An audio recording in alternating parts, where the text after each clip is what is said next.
All right, good evening, everyone. Thank you for being here this evening. We've got a fairly short agenda, but we'll give as much time as we need. Call the meeting to order. The first thing is that I'd like to add an item to the agenda, 1.4, small talk. I think we've got a couple of slides, Mr. Fudge, on assessment-based growth and unconditional grant. Could I have someone put a motion forward for that? Moved. And second? Thank you. All those in favor? Aye. Thank you, folks. All right, 1.1, minutes of October 23. Second. Thank you. All those in favor? And opposed? Thank you very much. Water and sewage 220 budget, operating budget, excuse me, Brent. There you are, sir. Thank you. Good evening.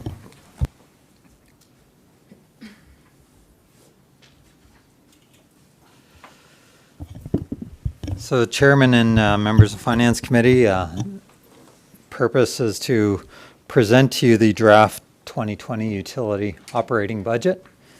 And in terms of schedule, as you can see here on the screen, the proposed plan is to have the 2020 utility operating budget before Common Council on December 2nd with a recommendation for approval and first and second reading of the bylaw amendment with third reading of the bylaw amendment proposed for December 16th. The proposed budget is based on the new potable water rate structure and the East industrial rate structures that were presented to Council on Monday evening. And as you can see, and as discussed on Monday evening, there's no proposed increase for the flat rate customers.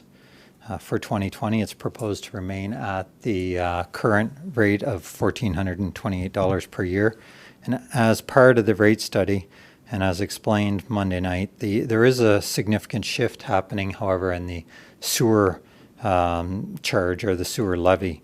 It's currently at 122% and would be shifting to 80.35%. And so while that doesn't have an impact across the entire customer base, it does have an impact where there are water only or sewer only customers because they don't get the offsetting benefit of the change in the sewer levy reduction. So the continued focus going forward is on debt reduction. I think this is something really to be celebrated. You know, there's no new debt proposed for 2020. This Finance Committee and Council began the fiscally prudent practice of not taking on any more debt in 2019 or in 2018, and that's going to have a significant impact on rates in the long term. The utility debt balance by the end of 2020 is just over $88 million, a significant reduction of approximately 18% from the end of 2017 when we hit the peak of utility debt. And when you look ahead 5 years, you can see the debt projection fall to just under $63 million, which is a 41.5% reduction in 7 years. So that's going to allow us, as time goes on and we retire debt and reduce our fiscal obligations, to increase that component of asset renewal that we talked about briefly. Also looking, or the capital, 2020 capital from operating, the amount is approximately $5.1 million. But with the success we've had from the various funding opportunities that are out there that we've been pursuing, we're hopeful that we'll actually receive $10.6 million. So ratepayers are putting in 5.1. We are hopeful to receive 10.6 on that return from others. So to date, we do have confirmation of $7.32 million in funding from others for our capital program for next year. And so we're just waiting on the remaining $3.3 million, which is tied to the provincial bilateral funding agreement. So we have leveraged 143% of capital dollars. And I just wanted to stress that because on Monday night we're talking about revenues, Mr. Chairman, and what are we looking for? And so besides the revenues that I'd mentioned, we are really trying to stretch each dollar and turn it into $3.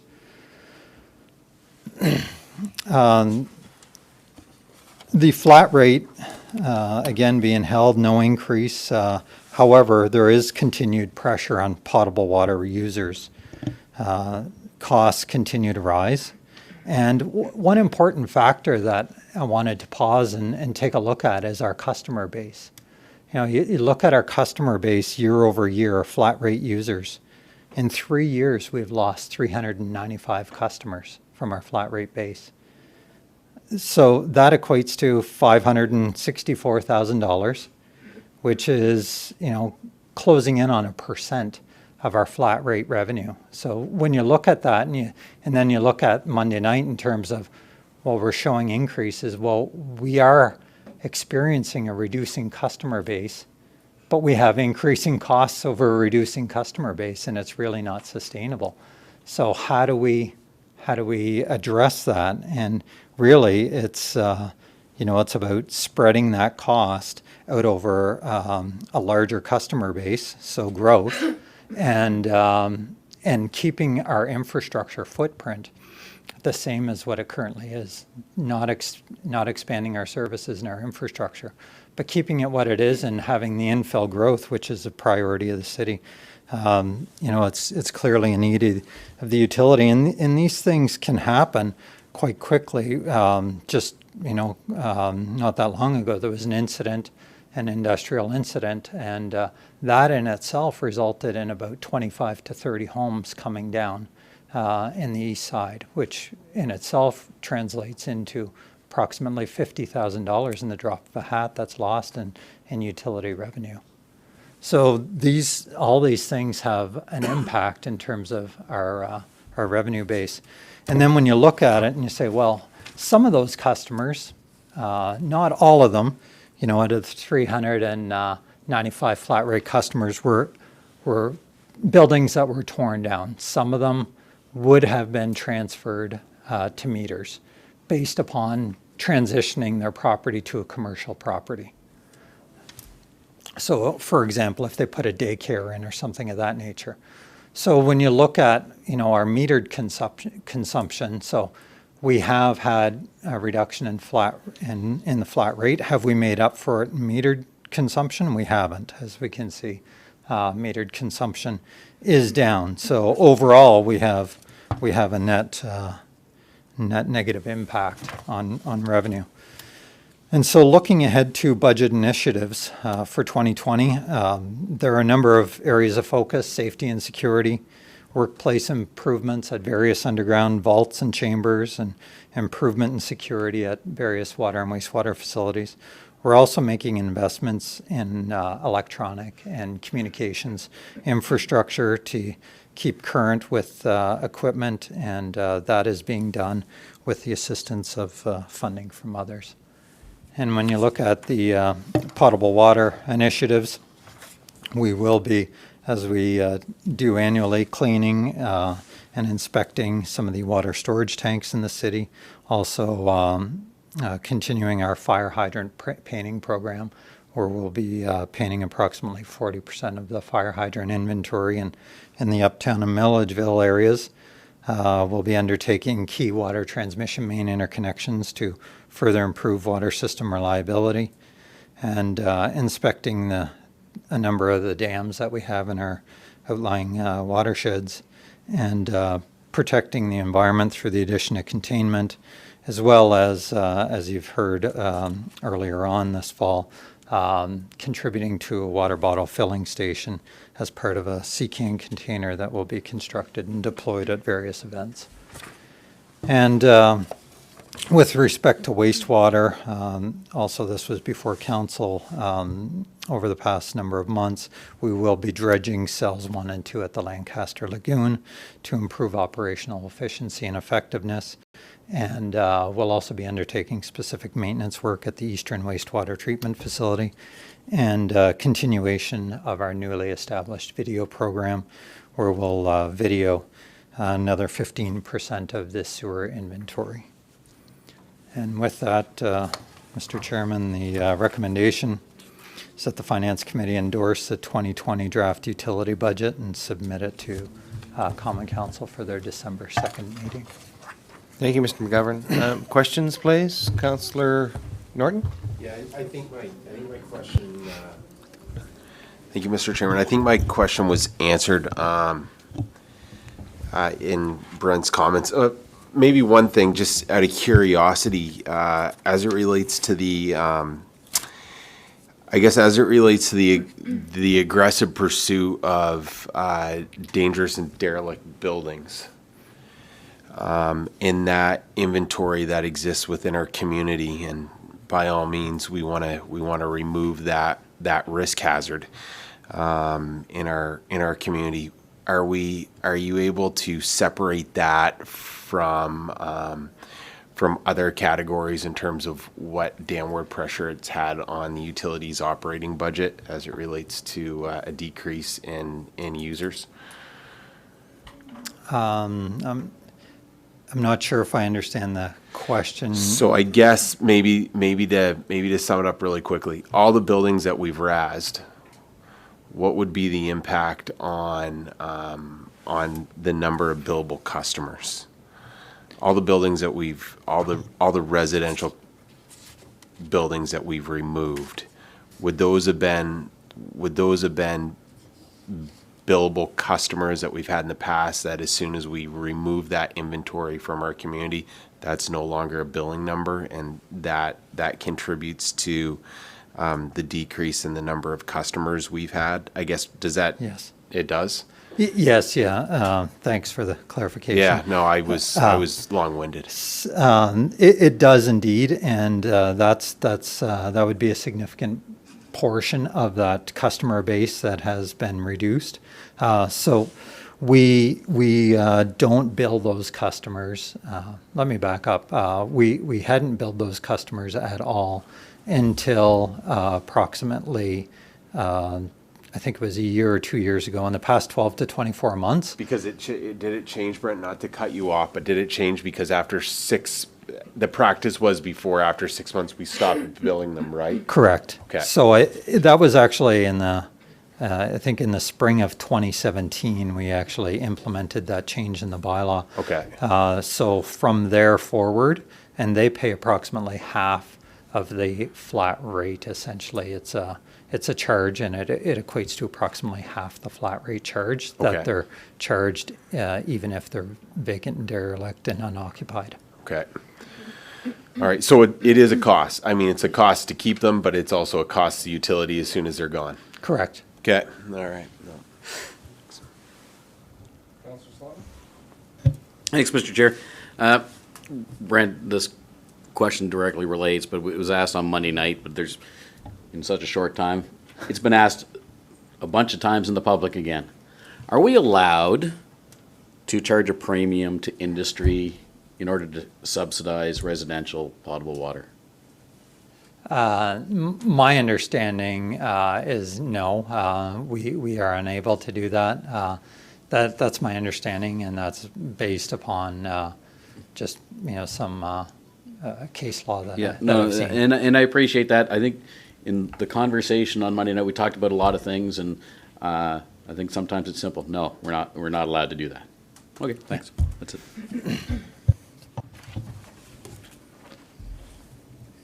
Councillor Reardon? Thank you. I've got a couple of questions, Brent. Now, with this gray water that you're going to switch industry to, where will it come from? So the industrial water on the west side of the city comes from Spruce Lake Watershed, supplemented by the Musquash Watershed. And on the east side of the city, it comes from the Loch Lomond / Latimer Lake Watershed. Okay, so now when you've done any storm separation, where does that water go? Any storm separation as part of our collection on the streets? Yes. Yeah. Or, yeah, on the streets, off the roofs, wherever, yeah, sure. Yeah. So that is, if it's a combined system, it's all going to our wastewater treatment facilities, and if it's separated, the storm is being discharged to the nearest water body. So but it's illegal not to build now without storm separation, right? That's correct, yeah. You need to have separated sanitary sewers and storm sewers, correct? Right. So what would you say would be the percent of the residential, I guess, that would have storm separation? How long's that legislation been in? It's not, maybe just to clarify, it's not so much the residential user needing to separate. It's primarily the public infrastructure that needs to be separated. So you have, if you take an example of a home, you could have roof leaders running down and connected into a common pipe, as well as the wastewater from the home also being discharged into that common pipe, as well as footing drains also being discharged into that common pipe. Under what we would construct today, you would have those discharged to a storm pipe, and then you would have a separate sanitary pipe that would be just collecting solely the wastewater from the home. I guess what I'm getting at is that to a certain extent, that separation feeds some of these water bodies or whatever that we will then take the gray water out of. There shouldn't be any discharges of that nature into our watersheds. So there would So not it would be go into any your watershed. in Spruce Lake, and there would not be any in Musquash, and there really wouldn't be any in the Loch Lomond watershed other than road runoff that would happen. So So they'll get their water directly from there without any treatment to it, is what you're saying, for gray water? that's correct. Yeah, I guess just to be clear, it would be coarse screened only, so it takes Right. out the sticks and any rocks, and Right. that's as simple as it is. Yeah. I guess I guess when I look at the whole system, when you take some users, big users, off of any system, the costs go up for the remaining people left on the system. It's why I left natural gas, because when some of the industries left it, the cost for carrying went through the roof. So I guess I'm concerned about that, because at the end of the day, you could say, well, they only need X number of meters and that's all we can charge for a pipe. Then the system, when it was designed, though, it was designed to have everybody on it, everybody contributing to it, but when you pull off for gray water, so when you pull off for gray water, then it must be the requirement for potable water must go down, would it? I mean, you were using potable water before, so that must go down, and would there be a savings with that, with the reduction, when you switch over to another? Yes, so in particular for our Irving Oil, for example, when you remove them from the system, the win there, or the gain for the potable water users, is that we didn't have to build a water treatment plant that had to process and treat water for industry, which would have significantly increased the size of the footprint of our water treatment plant, which would have made the Safe Clean Drinking Water project considerably more. So by having them separated, we only are treating what we truly need for potable purposes. So indeed, it did reduce, maybe not so much reduce the cost, it avoided significant costs. But how are they getting that water then without a water treatment plant? So in the past, it was just coarse screened and then simply chlorinated before. Okay. And it flowed by gravity to them. So there Right. was no pumping involved. So the other question I'll ask you is it, well, that's probably not a question for you, but I'm just wondering if it's worth pursuing with the province to charge for water on vacant lots, because it is not about, and I just got interviewed today by CBC, it's not about use with the flat rate. That's already been determined, that's not about use, it's a flat rate. So I guess the question for me is there an opportunity for us to lobby for that we could charge for that? I mean, it's a disincentive for keeping a vacant lot and not developing it, because all your costs, of course, get reduced over time, your assessment gets reduced, you know, your water. We do have some charges, you said pay for half of it. So I guess I would be interested in knowing, in pursuing that as well. I don't know, I mean, I hope this is the right thing. The more I think about it, you know, I'm nervous. All right, thank you.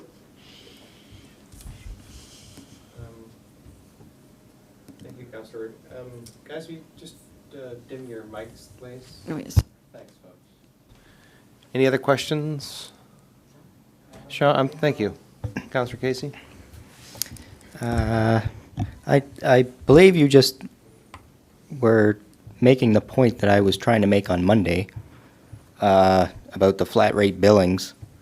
You said you don't want any more infrastructure to be added, and that was kind of the point I was trying to make with, you know, with infill, and I don't know if we're communicating that enough to people and developers, you know, like build on that vacant lot instead of maybe building a subdivision. Don't get me wrong, we'll take the subdivision if we have to, but, but, you know, infill that thing, because it's only like, what, 5 meters between the pipe and the property line that we have to take care of, instead of, you know, meters, you know, hundreds of meters of going around it. So that's the point I was trying to make, and I just think we gotta get that out there, because it's gonna reduce, hopefully reduce the water charge for everybody. Thanks. Thank you, Councillor Casey. So, any others, comments, Thank you. Mr. McGovern, look, thank you very much. This has been a tough file for you and your folks for the last little while, and I read some comments in the paper today, and they're not, I don't think they're accurate at all. Thank you, Councillor Sullivan, for that question. That's been on everyone's mind, and we'd like to see us send some of the cost elsewhere than to the Citizen St. John, but it's not possible. We don't think by law it would stand. But great question, thank you. So with that, there is a recommendation on the board, folks, and I think actually what we want to read is the one that's in your kit, okay? The recommendation on the board and the one in the kit are different, and I think we'd like to follow. If you'd like, I could read it. The recommendation in the kit says it is recommended that Finance Committee approve the 220 Utility Fund operating budget and submit to Common Council for December 2 meeting for approval, along with first and second reading to the amended Water and Sewerage bylaw number M16. That's what I'd like to have moved if possible. Thank you, Councillor, and seconded. Thank you, sir. All those in favor? And those opposed? Thank you so much.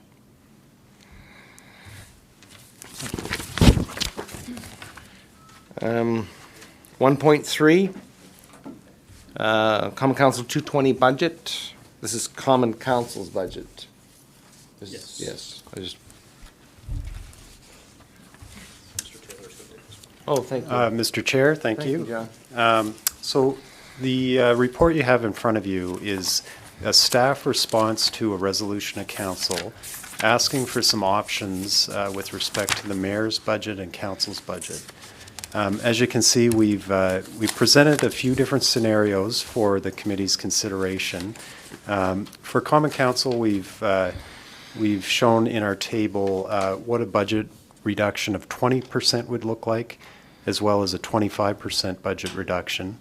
And we've proposed where that money might be taken.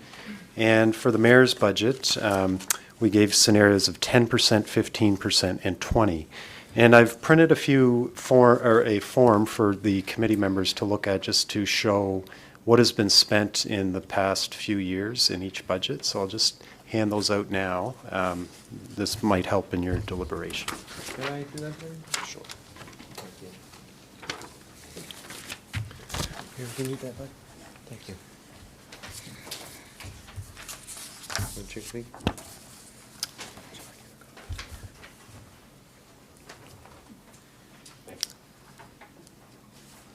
So as the committee can see, In terms of the mayor's annual operating budget, the goods and services portion, because that's what we were directed to look at. In 2016, the mayor had a goods and service budget of $50,200. The actual expenditure was higher that year, $52,130, with a variance of $1,920. So you can go through the table and see each year is pretty close to the budgeted amount. The 3-year average for the mayor's office in goods and services was an underspend of $3,600. And in 2019, the latest budget numbers we have are the end of the October budget analysis, and it is showing that the mayor's budget is still in good shape. In terms of Common Council has consistently been under in goods and services, and the 3-year average from for 2016, 2017, and 2018 was about $33,500. So hopefully this will help the committee members in their deliberations in terms of any considerations you may give to budget reductions. So with that, I'll turn it over to you, Chair. Thank you, Mr. Taylor. We've got a motion out there that they're looking for feedback for us. So committee, any questions, concerns, please? Councillor Sullivan? Thank you, Mr. Chair.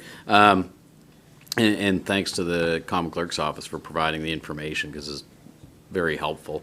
I think, in the overall austerity conversation that we're having in the city, I think it's important that our council budgets are also examined.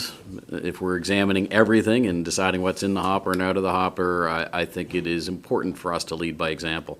I think on the council side, we are already trending at almost that 20% level in average over the 3 years. If you take out our first year at 19,000, we're pretty much in that 20 to 25% range. So I think we should be considering or giving feedback that we look in that range for council.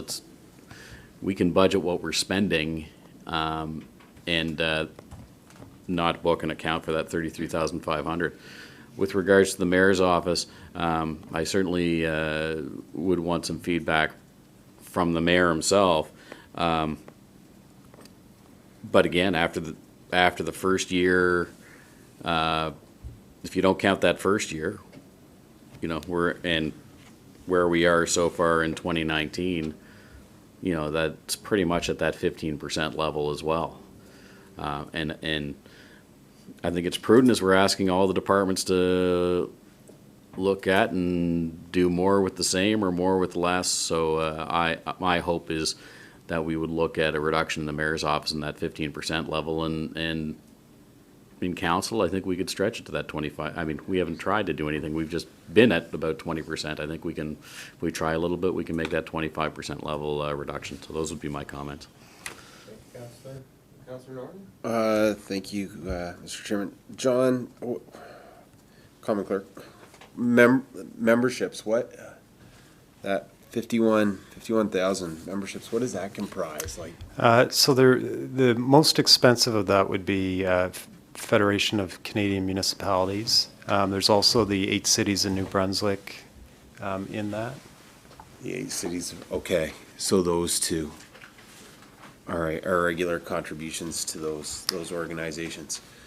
Is there room to trim beyond those two? There might be some room in there. I'd have to. I don't want to get into a nickel and dime affair, but at the same time, I mean, we debated on Monday evening about $10,000 items, and this is a $51,000 item.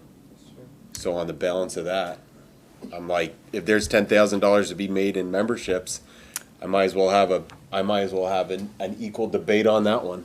Yeah, I don't think there's any discretion in terms of Federation of Canadian Municipalities or cities in New Brunswick. They're Okay, we're based locked on and loaded on population. that. Yeah. Okay, all right. As it relates to when deputy's not here, every time I know she just does it out of obligation, or she does it out of, I guess, just ceremony, refers tickets, and then Colleen very kindly sends us off requests for tickets to this, that, and the other thing.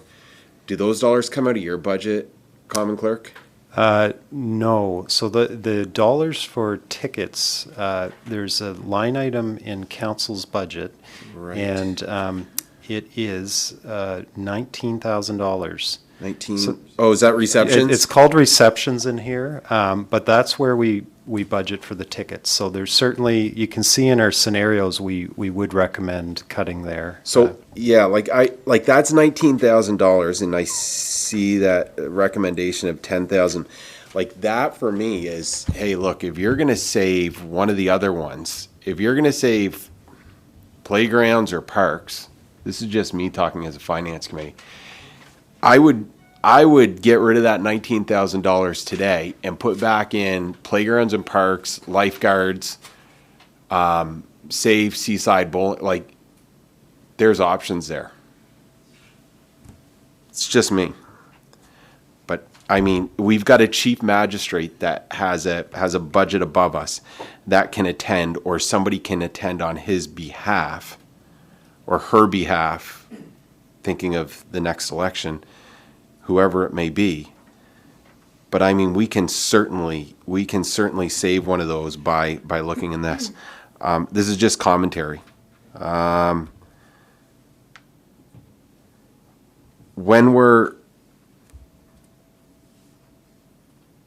There's no more room to save as it relates to the iPads, because we moved away from those being connected all the time, correct?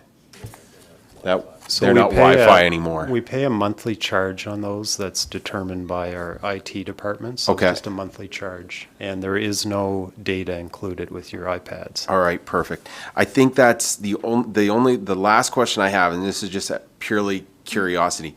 When it says other general services, can you help me appreciate what that means? Because it's a big number there. It's $245,000, and I don't know what that means.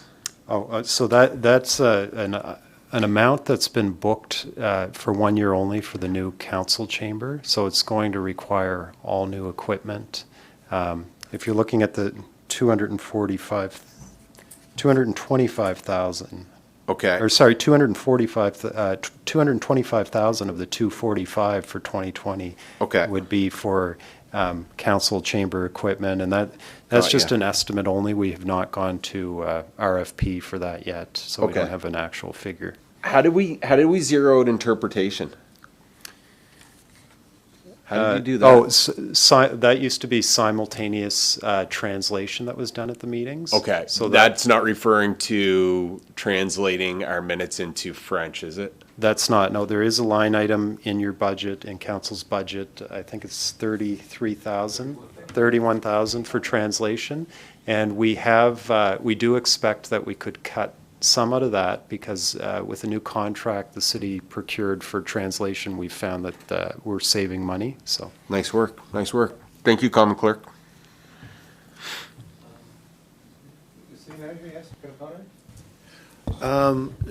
Two comments. First of all, the 20% and 25% reductions that are illustrated here for Common Council's budget are illustrative. If we get feedback that, yeah, you wish us to explore a 20% cut to Common Council, we'll go away and do another review of this, because we may not have it right. I had asked the Common Council, the Common Clerk, to give you an idea of where the monies could come from. On the reception line itself, a cautionary tale there. Sometimes it is representation that we are looking for when people go to represent the city. But a lot of times, if you recall, the ticket purchases are actually charitable donations to groups. You end up sponsoring through the purchase of a table or whatever. So it's not as much representational as it is charitable donations. And that's why we feel that there would still be a requirement to do some of that moving forward. Maybe cut back on the representational stuff, but still support our community outreach. City manager, I agree. Yeah, absolutely. I agree with those comments. I think those charitable donations should be made to those groups, especially when we look at maybe some of the funding cutbacks as it relates to grants and things. At the same time, I want to balance that with the fact that Common Council has approved a wage increase, a salary increase.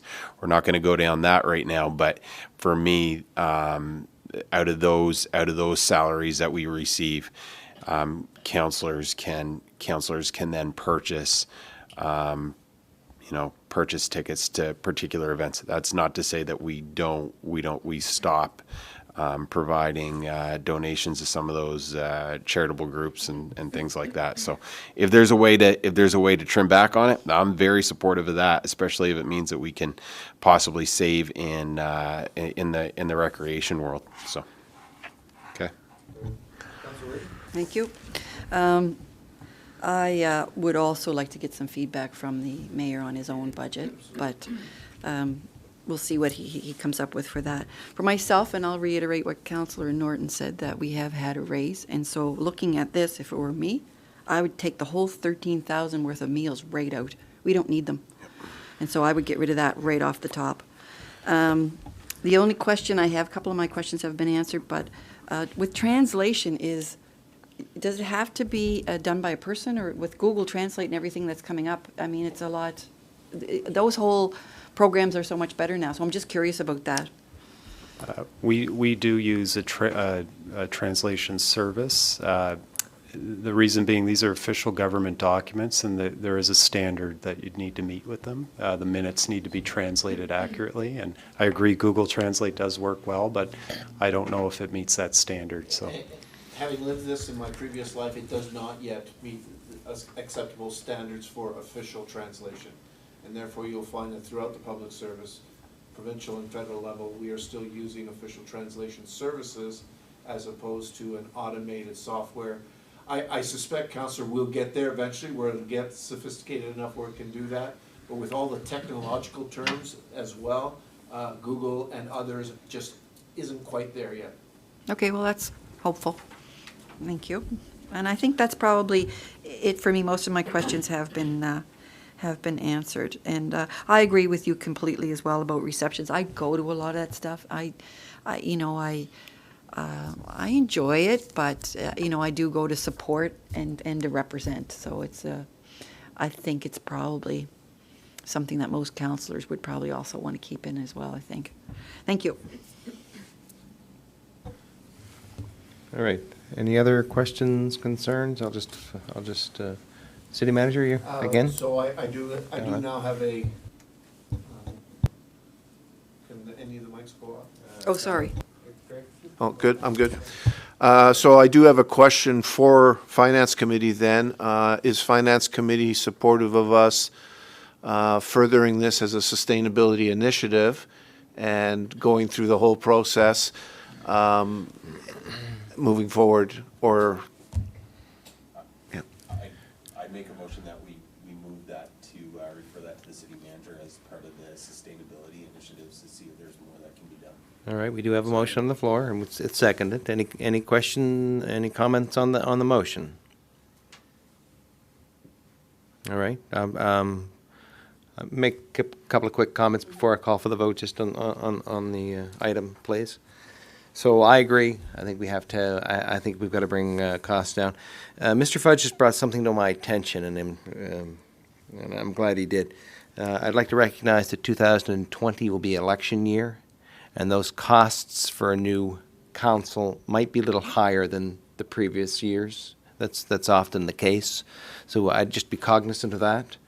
Thank you, Mr. Fudge. But overall, I agree. I agree with Councillor Reardon and Councillor Norton. Although we look at these receptions, I'd like to bring that figure down. But there are times when I think it's necessary for council to be represented at some of these events, or by the mayor and or council. So I look at that as well. All right, good conversation. Thank you, everyone. I'll just call for a vote. All those in favor? Aye. And those opposed? Thank you very much. I think that gives Common Clerk you some direction. Thank you. One last item, excuse me, please. The one we added, 1.4. Mr. Fudge has got some slides on the assessment-based growth and unconditional grants.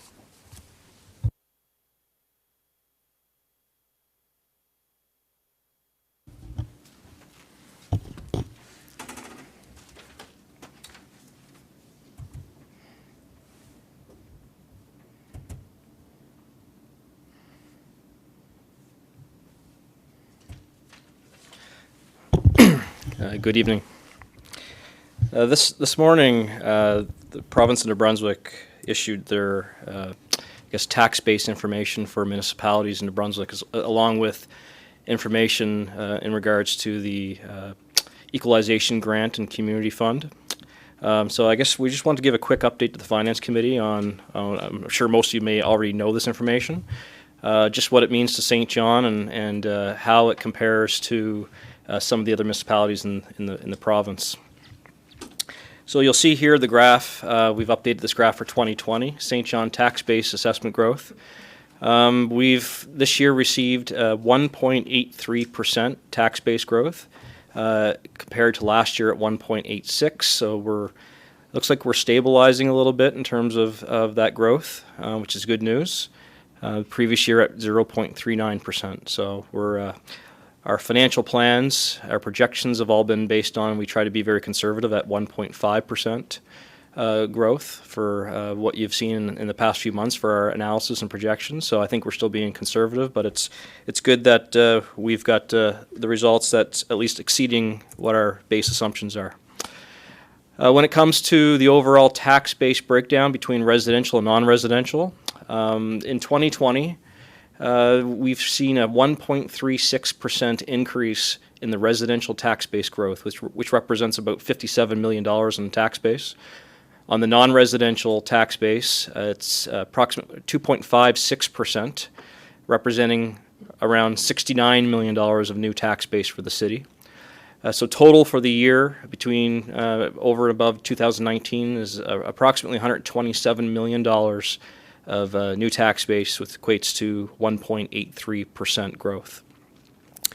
Down below, you'll see that translated into dollars for our draft operating budget. So in $126 million in tax base growth equates to approximately $2.3 million in new property tax revenue. As you're aware, the financial health of an organization affects unconditional grant and equalization formulas, so we will see a minor clawback of that equalization grant in 2020 for approximately $148,000. So we'll see about $2.1 million of new revenue, property tax revenue from this news today. And in regards to benchmarking Saint John's performance with our other peer communities, you'll see Fredericton and Moncton's tax base. They've done very well this year, in excess of 4%, both those communities. Quispamsis enjoyed a little bit more than 3% increase in their tax base. Rossay at about 2.8% in their tax base. And then finally, Grand Bay Westfield at 1.79%. And in terms of dollars, the overall dollars in the tax base, we've shown this before, I think previous presentations to Finance Committee and Council. Saint John used to be the #1 tax base in the province back in the early 2000s. That gap continues to expand. We have been third for quite some time, the last few years. The gap is expanding. So tax base in Moncton is about $8.7 billion. Compared to Fredericton at $7.6 billion, Saint John now just shy, a little bit over $7 billion. And you'll see the other, bedroom communities. We did want to point out for draft 2020 budget, you will recall that there is another assessment process that happens around the April time frame where the LNG property will be looked at by the province to determine whether there's any appeals for that particular property. And when that does occur, there is a correction to our tax base and a correction to our unconditional grant. So for purposes of 2020, we have decided to start building those revenues into our operating budgets. This is, I think, the fourth or fifth year for LNG property tax that there hasn't been an appeal. So we feel a lot more comfortable with the fact that we should start incorporating that into our general operating budget revenues. We won't see confirmation of this until April. But with that, you'll see overall, we're expecting for 2020 to have approximately $127.9 million in overall tax revenue. Now, how does that affect our 2019 to 22 projected structural deficit? You'll see in 2019, the agreement with the province of New Brunswick called for $8.9 million in funding for the city of Saint John.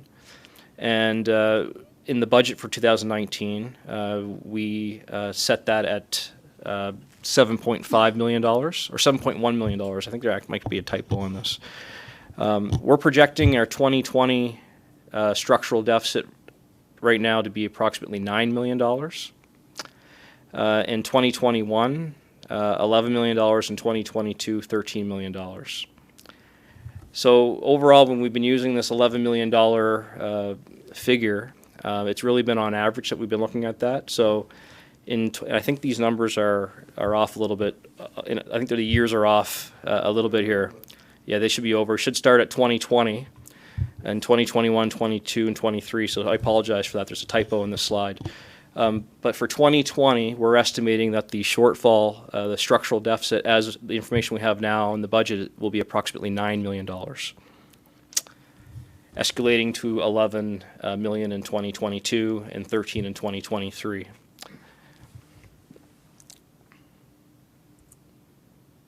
So with that, the overall revenues for 2020, as it exists today with the information from the province, is $143 million approximately, with the unconditional grant of $17.2 million. Once we receive confirmation of the LNG adjustment, you'll see about a $2 million swing in property tax revenue, but about a $1 million reduction in the unconditional grant, for a total net incremental revenue to come in April for another $1 million. So with that, again, it's just a receive and file for this evening, and I'd be pleased to take any questions. Sorry, Commissioner Finance, can you back up one slide? Because even your words at one point, I think you misspoke accidentally. So if we can just review the bottom line again for the clarity of the Yes. the back of the room and for us. 2019 does not apply. That first column at the bottom should read 2020. Correct. Where we are now forecasting $7.5 million required. And the government was prepared to provide through interim funding. 10.4. 10.4. Right now, we anticipate using 7.5 of that in 2020. In 2021, we are now forecasting a deficit of 9 million. 2022, 11. 2023, 13. Thank you. Yes, I apologize for that typo. Thank you, City Manager. Thank you, Mr. Vetch. Questions, comments? Councillor Sullivan, please. Can you go back one more? I guess it's one more. It's nope, keep going. Keep going. There are more slides there than I thought. You had talked about leveling, and we had the provincial freeze in assessments for a couple of years. So, the graph looks like 1.86 last year and 1.83 this year. But really that 1.86 and the 0.39 kind of mushed together over 2 years. That's a very fair point. So I guess as much as I'd like to be at the 4% of Fredericton and Moncton, for that little period we're trending up, right? Like that 1.83 is good compared to last year, or better. Absolutely. Okay. No, that's a great point. So that's just one point I wanted to make, because the graph looks like it's leveling, but I think we're starting to trend and see some growth. I had one other point. Flip a couple. It'll come back to me. Keep going. Yeah. Oh, no, actually go to the municipalities tax base growth one. Yeah.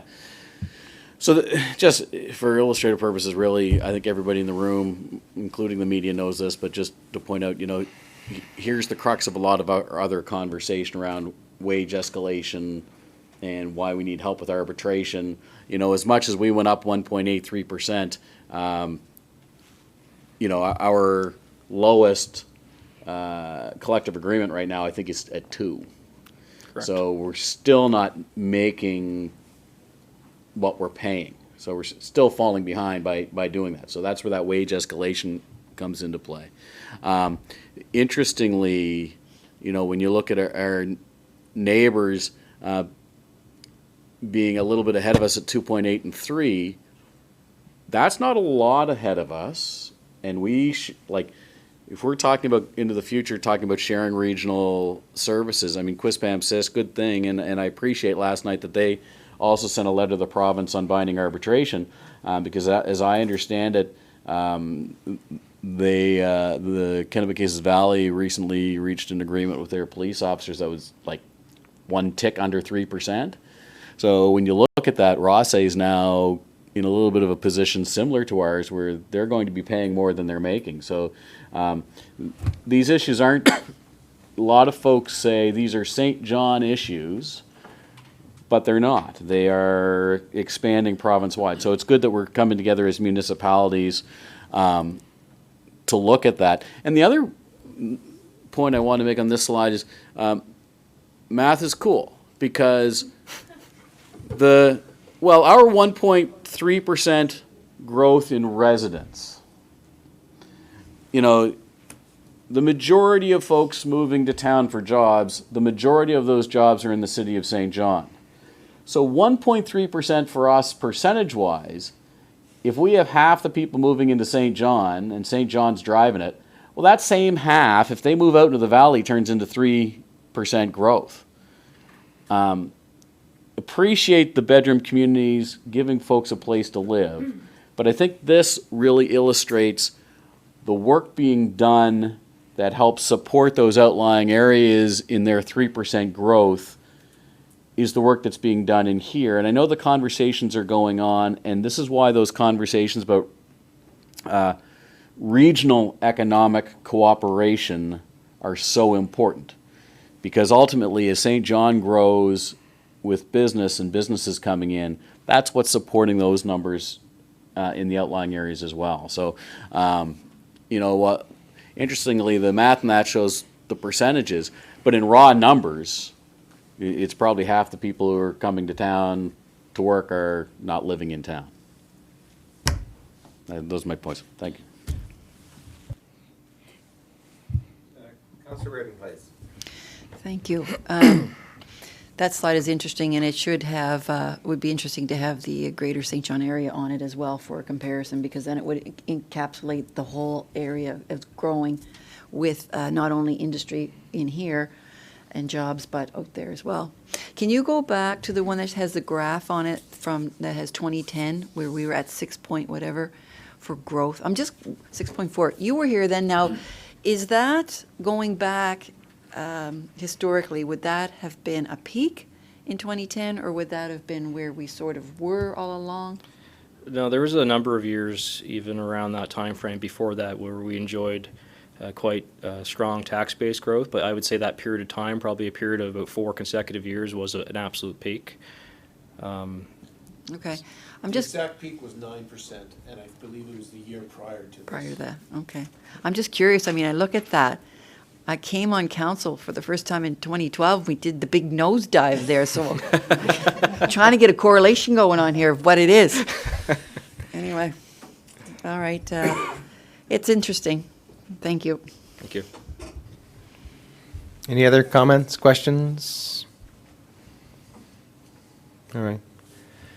Thank you, Mr. Fudge.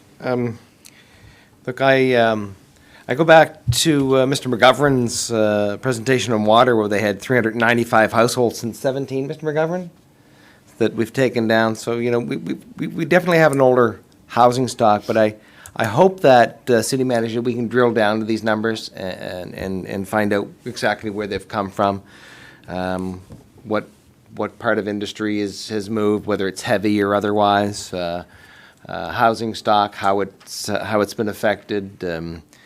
I'd like a better look at it. I'm pleased that at, you know, 186 or whatever it was. It's a higher number than, and thank you, Councillor Sullivan, to bring that forward. Really, the last couple of years, if he averages out, it's like 1.12 growth rate. So it is much better, but it's not where I was really hoping to see 2% plus. I really thought we were there. I understand the uptown area here is growing substantially. We've got to make that happen in the other areas of the city. So, but I would like to see the numbers drill down a little farther, sir. Chair, absolutely. Realistically, I think our detailed analysis of this and peeling back the onion and learning from it is going to be a project we'll take on in January. I don't think there's time between now and Christmas to really peel back the onion the way we would want to with all of our budget preparations, the sustainability initiatives that are going on. But not only can we learn from our own numbers, I think we can also learn from the Moncton and Fredericton numbers. So we will, without getting into too many details, we will be inviting them to join us to have a bit of a session all together to learn from each other in terms of these numbers and what can be done about them. Thank you very much. So with that, we need to receive and file. So moved. And do I have a second? Thanks, Sean. All those in favor? Aye. And opposed? Thank you very much. That's the last item on the, for the agenda. Thank you, Frank. Thank you, everyone. Thanks, I heard there's a wine tasting, or rum tasting at the Hopscotch.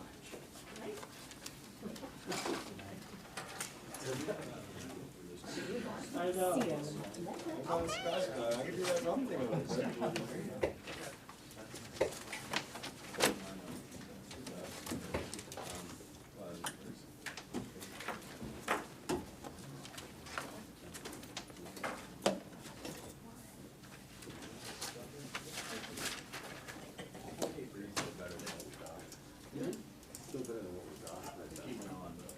Oh, yeah, for I sure. really, I would have bet you that's a positive some money, narrative. 2%, honestly, Greg, I would have.